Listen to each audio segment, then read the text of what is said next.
The last fly of flight 28M.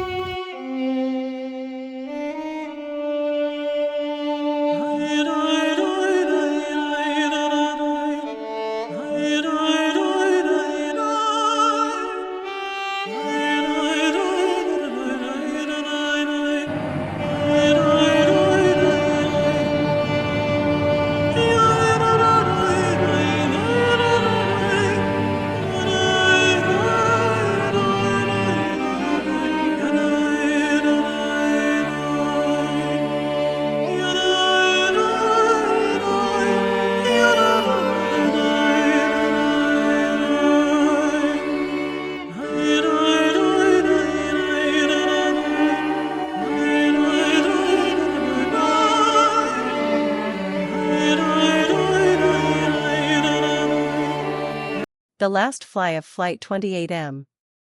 The summer dawn broke gently over Manchester Airport on August 22, 1985. Holidaymakers, many still rubbing sleep from their eyes, filed onto British Airtours Flight 28M. The Boeing 737 gleamed under the first light of day, its seats filled with families bound for the sunlit beaches of Corfu. For most, this was the beginning of a dream vacation. In the cockpit, Captain Peter Tarrington and First Officer Brian Love ran through their final checklists. The aircraft had been fueled, luggage loaded, and doors secured. At 6:12 a.m., they pushed the throttles forward and the aircraft began to accelerate down runway 24. Children held toys, couples talked about plans, and parents relaxed in their seats inside the cabin. As the speed built, the 737 roared with the promise of flight. But at 125 knots, just moments before liftoff, a thunderous bang shook the aircraft. Passengers gasped. It sounded like an explosion to those inside. The cockpit's alarms went off. The left engine had catastrophically failed. Debris ripped into a wing fuel tank, igniting an intense fire.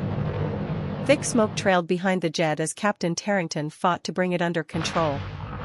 Instinct and training prevailed, the takeoff was aborted. Brakes screeched as the aircraft skidded to a halt on the runway. But the danger had only begun. Flames licked the fuselage, spreading rapidly. The cabin filled with black, choking smoke within seconds. Visibility vanished. Passengers coughed violently, eyes burning, lungs searing. As people scrambled for the exits, panic broke out. Flight attendants fought to open emergency doors. On the left side, fire made escape impossible. The crowded bodies and the narrow aisles slowed the evacuation, but those on the right side pushed feverishly toward the accessible exits. Some of the passengers froze in fear and stumbled in the gloomy smoke. Outside, firefighters rushed to the burning aircraft, but time was cruel. Before they could get to safety, many of the toxic fumes overwhelmed them. Among the chaos, stories of bravery shone.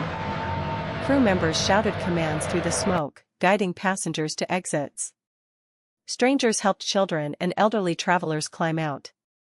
Those who escaped stumbled onto the tarmac, coughing and collapsing as firefighters battled the blaze. Within minutes, the fire had consumed much of the cabin. By the time the flames were brought under control, the devastation was clear: 55 people had lost their lives. Most were not consumed by fire but overcome by smoke, trapped in a cabin that had turned into a deadly furnace. The tragedy shocked Britain.